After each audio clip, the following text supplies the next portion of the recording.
ఒక్కసారి కొమ్మూరి గోల్డ్ కి కాల్ చేయండి. తాకట్లో ఉన్న మీ బంగారాన్ని విడిపించి మార్కెట్ ప్రైస్ కి వాళ్ళు కొనుక్కుని మిగతా డబ్బులు మీకు ఇచ్చేస్తారు. రైట్, బ్రేకింగ్ న్యూస్ చూస్తున్నాం. మనం టీవీ స్క్రీన్ పై సింగర్ మంగ్లీకి సంబంధం ఉందని ప్రచారం సాగుతున్న మైక్రో ఫైనాన్స్ కేసులో బిగ్ అప్డేట్ అనుకుంది. కీలక నిందితుడు ఇప్పటికే మధు అరెస్ట్ అయ్యారు. మియాపూర్ పోలీసులు మధును అదుపులో తీసుకుని విచారిస్తున్నారు. సో మరికొద్ది క్షణాల్లో ఏ క్షణమైనా సరే మంగ్లీ అరెస్ట్ అయ్యే అవకాశం కనిపిస్తుంది. సో రమావత్ మధు అరెస్ట్ కావడంతో కీలక విషయాలు బయటకు వస్తున్నాయి. మంగ్లీ కేసులో ట్విస్టుల మీద ట్విస్టులు నెలకొంటున్నాయి. ఇటు బాధితుల మీద కూడా దాడులు జరుగుతున్నాయి. ఇటు మంగ్లీ విషయంలో మధు ఇంకా హిమకాంత్ రెడ్డి పరస్పర ఆరోపణలు చేసుకుంటున్నారు. సో మంగ్లీని చూసే మేమంతా పెట్టుబడులు పెట్టామను ఇటు హిమకాంత్ రెడ్డి కావచ్చు, ఇటు బాధితులు కావచ్చు మాట్లాడుతున్న పరిస్థితి. సో ఇక్కడ అసలు మంగ్లీకి కేసు సంబంధమే లేదని మధు ఇంకొక వీడియో రిలీజ్ చేయడం ఇక్కడ చర్చనీయాంశంగా మారింది. సో ఇటు మధు మీద కూడా మంగ్లీ కేసు పెట్టలేదు. సో మధు ఒక వీడియోను రిలీజ్ చేశారు. తాజాగా దానికి కౌంటర్గా ఇక్కడ మంగ్లీ కూడా ఒక వీడియో రిలీజ్ చేశారు. ఒకసారి ఆ వీడియో మీకోసం. మీడియా మిత్రులకు, తెలుగు ప్రజలకు మీ మంగ్లీగా నేను ఒక్క విషయం చెప్పదలుచుకున్నాను. చట్టం ఎవరికి చుట్టం కాదు. తప్పు ఎవరు చేసినా శిక్షార్హులే. ఈ మైక్రో ఫైనాన్స్ అనే పదమే నాకు తెలియదు. అలాంటిది నేను ఇంత పెద్ద కుట్ర చేశాను అనే అభియోగాలు నాపై రావడం నన్ను చాలా దిగ్భ్రాంతికి గురి చేసింది. నన్ను ఆదరిస్తున్న తెలుగు కుటుంబ సభ్యులకు మళ్ళీ చెప్తున్నా, మీ మంగ్లీ ఎలాంటి తప్పు చేయలేదు. ఈ కేసుకు నాకు ఎలాంటి సంబంధము లేదు. అబద్ధాన్ని అబద్ధమని చెప్పి ఇంత గొంతు చింపుకొని చెప్తున్నా కూడా నాపై బురద చల్లడం ఆగడమే లేదు. అందుకే ప్రతి చేతిలో ఉన్న మొబైల్ కు, రిమోట్ కు నా మొర చెప్పుకుంటున్నాను. చట్టాన్ని గౌరవించే పౌరురాలిగా బాధితులకు న్యాయం జరిగేందుకు, దర్యాప్తు అధికారులకు సహకరించేందుకు నేను సిద్ధంగా ఉన్నానని మీకు విజ్ఞప్తి చేసుకుంటున్నాను. మంగ్లీ ఎలాంటి తప్పు చేయలేదు, చేయదు కూడా. ఈ మైక్రో ఫైనాన్స్ కేసు చీటింగ్ కంపెనీకి డబ్బులు వసూలు చేసిన వివాదంలో నాకు ఎలాంటి సంబంధం కూడా లేదు. మధు నాయక్ ను మా కమ్యూనిటీ ప్రోగ్రామ్ లో భాగంగా నన్ను, నా తమ్ముడు శివాను కలిసిన మాట వాస్తవమే. కానీ అతను చేసే వ్యాపార వ్యవహారాలు, అతని వ్యక్తిగత జీవితానికి సంబంధించినటువంటి సమాచారంపై నాకు ఎలాంటి అవగాహన లేదు. ఈ కేసు విషయం నా దృష్టికి వచ్చిన వెంటనే నేనే స్వయంగా వెళ్లి అడ్వకేట్ సుబ్బారావుతో పాటు రమావత్ మధుపై పోలీసులకు ఫిర్యాదు చేసిన. తప్పు చేసిన రమావత్ మధు అండ్ గ్యాంగ్ పై ఖచ్చితంగా చర్యలు తీసుకోవాల్సిందే.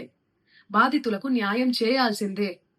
ఈ కేసులో మోసగాళ్లను, బాధితుల అంశాలను పక్కన పెట్టి నాపై, నా కుటుంబ సభ్యులపై దుష్ప్రచారం చేసేందుకు కొందరు వ్యక్తులు కావాలని హేమకాంత్ రెడ్డి, సుబ్బు అడ్వకేటు, మధు నాయక్ ఈ కేసులో మోసగాళ్లను, బాధితుల అంశాలను పక్కన పెట్టి నాపై, నా కుటుంబ సభ్యులపై దుష్ప్రచారం చేసేందుకు కొందరు వ్యక్తులు కావాలని ఈ వివాదంలోకి నన్ను లాగుతున్నారు. నిజానికి ఈ మైక్రో ఫైనాన్స్ అనే వ్యవహారంలో నష్టపోయింది బాధితులతో పాటు నేను కూడా ఒక బాధితురాలనే. వాళ్ళు అమాయకులు డబ్బులు పోగొట్టుకున్నారు. నేను పేరుని నష్టపోయాను. ఈ వివాదం తెరపైకి వచ్చినప్పటి నుండి ప్రతి క్షణం నా కుటుంబ సభ్యులు, నేను చేయని తప్పుకు బద్నామయ్యి మానసిక క్షోభకు గురి అవుతున్నాం. సో దయచేసి ఆలోచించండి అందరూ కూడా, ప్రజలారా. సో ఇక్కడ మధు మాట్లాడుతూ హిమకాంత్ రెడ్డిని తనకు గురువుగా పేర్కొన్నారు మధు. మరి హిమకాంత్ రెడ్డి యొక్క మనీని ఎలా ఆర్గనైజ్ చేశారు? ఎందుకంటే 1-2 కోట్లు కాదు, దాదాపుగా 2 కోట్ల రూపాయలు ఒక్కరోజే ట్రాన్సాక్షన్ జరిగింది బాధితుల దగ్గర నుంచి. దాదాపుగా ఈ కేసు మొత్తం వర్త్ వచ్చేసి 200 కోట్ల రూపాయలు.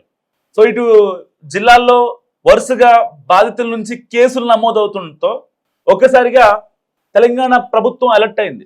దీన్ని ఏకంగా సిఐడికి అప్పగించేసింది. మరి సరిత బాధితురాలు అవునా కాదా అని చెప్పి హిమకాంత్కే అర్థం కానటువంటి సిచ్యువేషన్. ఇప్పటికే మంగ్లీ ఒక మధు పేరు మినహాయించి ఇటు లాయర్ సుబ్బు కావచ్చు, ఈ యొక్క సరిత కావచ్చు, హిమకాంత్ రెడ్డి కావచ్చు, వీళ్ళందరిపైన మంగ్లీ కేసు పెట్టింది. సో దాని తర్వాత మాట్లాడుతూ నన్ను కావాలంటే అరెస్ట్ చేసుకోండి, ఎలాంటి నాకు ఇష్యూ లేదు, నా కెరీర్ నా పాటే, నా పాటకి నేను ప్రాణం ఇస్తా అని ఎమోషనల్ అవుతుంది ఒక పక్క. మరి మధు మీద ఎందుకు కేసు పెట్టలేదు అనే విషయంలో ఇక్కడ చాలా కాన్సిక్వెన్సెస్ మనకు కనిపిస్తున్నాయి. సో అసలు ఏం జరుగుతుంది? మరి బాధితుల దగ్గర నుంచి వసూలు చేసిన డబ్బులు ఎక్కడున్నాయి అసలు? అండ్ కేంద్ర మంత్రి పేరు చెప్పి మంగ్లీ బెదిరించిందా? నిందితుడు మధుపై మంగ్లీ ఇప్పటిదాకా ఎందుకు మౌనంగా ఉంది? ఆల్రెడీ మధు ఫేవర్గా చేస్తున్నాడు, తనకి ఎలాంటి సంబంధం తనకి లేదంటూ కూడా మాట్లాడుతున్నాడు. అండ్ మంగ్లీ చెల్లితో మధుకి మరి ఈ యొక్క పెళ్లి వార్తలు నిజమేనా? అడ్వకేట్ సుబ్బారావుతో మంగ్లీ ఎందుకు చర్చలు జరిపింది? ఏం జరిపింది? అడ్వకేట్ సుబ్బుకు మంగ్లీ డబ్బులు ఎందుకు ఆఫర్ చేసింది? ఒక డైరెక్టర్, ఒక మ్యూజిక్ డైరెక్టర్లతో ఏం చర్చలు జరిపింది మంగ్లీ టీం? మధు కావచ్చు, హిమకాంత్ రెడ్డి కావచ్చు, బాలాజీ నాయక్ కావచ్చు, ఈ యొక్క కవిత కావచ్చు, సరిత కావచ్చు, హిమకాంత్ రెడ్డి, వీళ్ళంతా ఏం చర్చలు జరిపారు? అంటే ఆ డబ్బుల విషయంలో ఒక కాన్సిక్వెన్స్ నెలకొందా? ఎక్కడ సేఫ్గా ఇన్వెస్ట్ చేయాలి అనే కాన్సిక్వెన్స్తోనే ఈ యొక్క డైరెక్టర్ కావచ్చు, మ్యూజిక్ డైరెక్టర్ని కలిసారా? అసలు ఏం జరిగింది? అడ్వకేట్ సుబ్బుని మంగ్లీ ప్రతిసారి ఎందుకు టార్గెట్ చేస్తున్నారు? దాని వెనకాల ఒక రీజన్ ఉంటుంది కదా. అసలు మంగ్లీ తమ్ముడికి, శివకి, మధుకి ఉన్న రిలేషన్ ఏంటి?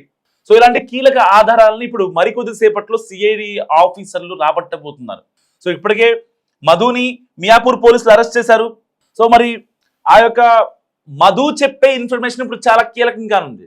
స్కామ్ చేసింది ఎవరు, చేయించింది ఎవరు, స్కామ్ లో ఎవరి పాత్ర ఎంత ఉంది? సో ఇక్కడ స్కామ్ జరిగిందనేది తేట తెల్లం, స్కామ్ జరిగిందనేది 100% నిజం. సో మరి అలాంటి స్కామ్ వెనుక కేంద్ర మంత్రి ఉన్నారు, ఇంకొకళ్ళు ఉన్నారు అని లాయర్ సుబ్బు కూడా మాట్లాడుతున్న పరిస్థితి. మరి స్కామ్ లో ఎంతమంది హస్తం ఉంది, ఎన్ని కోట్ల రూపాయలు వెనకేస్తున్నారు, ఎవరు వెనకేసుకున్నారు? అసలు స్కామ్ జరిగింది కాబట్టి ఇప్పుడు ఆ డబ్బులు ఎక్కడున్నాయి? ఇప్పటికే ఒక వీడియో రిలీజ్ చేసింది. సో దాంట్లో మంగ్లీ వాళ్ళ తమ్ముడు ఉన్నాడంటూ లాయర్ సుబ్బు చెప్పారు. సో మంగ్లీ కూడా బయటకు వచ్చి, లేదు వాడు నా తమ్ముడు కాదు, నా తమ్ముడు ఉన్నది ఇక్కడ ఉన్నాడు, చూడండి వాడిని అని చెప్పి మీడియా ముందు కూడా పెట్టే ప్రయత్నం చేసింది. సో మరి ఇలాంటి నేపథ్యంలో అసలు స్కామ్ చేసిన డబ్బులు ఎక్కడున్నాయి? హవాలా రూపంలో మార్చేశారా, లేదంటే సేఫ్ ఇన్వెస్ట్మెంట్ మోడ్లో ఎక్కడన్నా ఇన్వెస్ట్ చేశారా? సో ఇలాంటి ప్రశ్నలు చాలా మందిని రేకెత్తిస్తున్నాయి. అసలు ఏం జరిగింది ఈ కేసులో? ఎందుకంటే మంగ్లీ సేఫ్ గేమ్ ఆడుతున్నారంటూ చాలా మంది మాట్లాడుతున్నారు. ఇక్కడ హిమకాంత్ రెడ్డి ఆర్గనైజర్గా ఉండి మధుతో స్కామ్ చేయించారు అనేది ఇక్కడ తేట తెల్లం అవుతున్న మనకి ప్రశ్నలు. స్కామ్ జరిగింది, ఇక్కడ మంగ్లీ నోరెత్తట్లేదు, బాధితుల తరపున నేను ఉంటా అని చెప్తుంది, ఫైన్, అందరూ హ్యాపీగా ఫీల్ అవుతున్నారు, పాటే నా ప్రాణం అంటోంది, ఇంకా కన్నీళ్లు పెడుతోంది అని అందరూ వింటున్నారు. కానీ మరి దీని వెనకాల అసలు ఏం జరిగింది?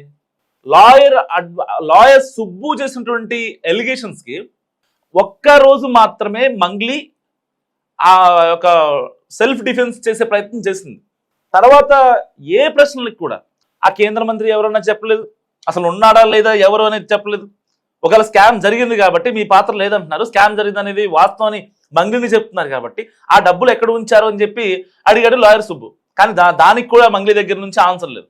ఒకటి కాదు, రెండు కాదు, అడ్వకేట్ సుబ్బుతో సింగర్ మంగ్లీ ఎందుకు చర్చలు జరిపింది? జరపాల్సిన అవసరం ఏమొచ్చింది? అక్కడ ఏం నెగోషియేషన్స్ ఏం జరిగినాయి? ఎందుకు జరగాల్సి వచ్చింది? అక్కడ చర్చ అనేది ఎందుకు జరగాల్సి వచ్చింది? ఎందుకు డబ్బులు ఆఫర్ చేసింది? సో ఈ ఒకటి కాదు, రెండు కాదు, ఇలాంటి ప్రశ్నలు చాలా చాలా అంటే చాలా తెర మీదకి వస్తున్నాయి.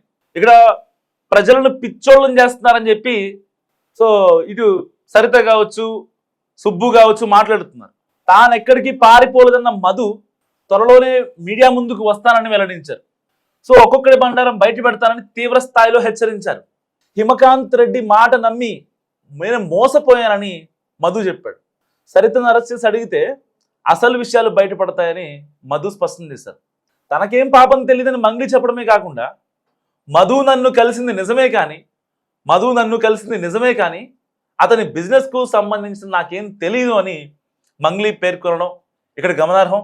సో కుంభకోణం వెనుక అసలు వ్యక్తులు హిమకాంత్ రెడ్డి అని మధు ఆరోపిస్తున్నారు. హిమకాంత్ రెడ్డి ఏకంగా 20 కోట్లు తీసుకున్నారని మధు ఇప్పటికే వెల్లడించారు, ఒక వీడియోలో చెప్పారు. మరి అడ్వకేట్ సుబ్బారావు అండ్ హిమకాంత్ రెడ్డి మంచి స్నేహితులని, హిమకాంత్ రెడ్డి నుంచి ఆ డబ్బులు ఇప్పిస్తారని సుబ్బారావు తనకు భరోసా ఇచ్చారని కూడా మధు పేర్కొన్నారు. ఇక్కడ దీంట్లో సుబ్బారావు పాత్ర ఎంత ఉంది? ఇక్కడ దీంట్లో సుబ్బారావు పాత్ర ఏంటి? అసలు సుబ్బారావుకి స్కామ్ గురించి ఎలా తెలిసిందనే ప్రశ్న కూడా చాలా మందిని కలిసి వస్తున్నాయి. ఎందుకంటే 1-2 కోట్ల స్కామ్ కాదు ఇది, దాదాపుగా 200 కోట్ల స్కామ్. సో ఇప్పటికే సిఐడి పోలీసులు రంగంలో దిగారు, మియాపూర్ పోలీసులు మధుని అరెస్ట్ చేశారు. మధు ఏమో నన్ను హిమకాంత్ రెడ్డి మోసం చేశాడు అని చెప్పి ఇక్కడ మధు చెప్తున్న పరిస్థితి. అండ్ మధు ఇంకొక విషయాన్ని చాలా గట్టిగా కోట్ చేస్తున్నాడు. మంగ్లీకి దీనికి ఎలాంటి సంబంధం లేదు. అంటే మంగ్లీని ఇక్కడ మధు సేవ్ చేస్తున్నాడా? పోనీ అలా చూసుకుంటే దానికి ఒక చిన్న డాట్ కనెక్ట్ చేసుకునే ప్రయత్నం చేద్దాం. సో ఇక్కడ అందరి మీద కేసులు పెట్టిన మంగ్లీ మరి మధు ఎందుకు స్కిప్ చేసింది? మధుకి ఎందుకు ఆ ఎగ్జామ్స్ ఇచ్చింది? ఎందుకు ఆ మినహాయింపు ఇచ్చింది? ఇప్పటిదాకా మధు గురించి ఒక్క మాట కూడా మాట్లాడలేదు మంగ్లీ. అంటే ఏం జరుగుతుంది? మధుకి ఒక వాళ్ళ చెల్లినో ఒక పెళ్లి అనే రూమర్స్ వస్తున్నాయి. ఆ రిలేషన్స్ ఏమైనా ఉన్నాయా? అసలు శివకి మధుకి సంబంధం ఏంటి అనే మాటలు వస్తున్నాయి. మరి ఈ స్కామ్ జరిగిందని ఒకవేళ మాట్లాడితే మంగ్లీ నేను బాధితుల తరపున ఉంటాను, వాళ్ళందరి గురించి కొట్లాడతా అని చాలా గట్టిగా చెప్తున్నారు. సరే ఫైన్, బాగా ఉంది. కానీ బాధితులు అడుగుతున్న ప్రశ్న ఏంటి? మేము మంగ్లీని చూసే ఇచ్చాం డబ్బులు అని చెప్తున్నారు. అంటే ఈ యొక్క గ్రౌండ్ లెవెల్లో ప్రజల దగ్గర నుంచి బాధితుల దగ్గర నుంచి ఎక్స్ట్రా ఇంట్రెస్ట్లు అధిక వడ్డీలు ఇస్తామని చెప్పి ఆ రోజు చెప్పేటప్పుడు ప్రతి ఒక్కళ్ళు కూడా ఈ టీంలో మంగ్లీ కూడా ఉందని ప్రస్తావించారు. దీని వెనక ఒక పెద్ద టీం ఉంది అండ్ సెంట్రల్ మినిస్టర్ కూడా ఉన్నారని చెప్పారు.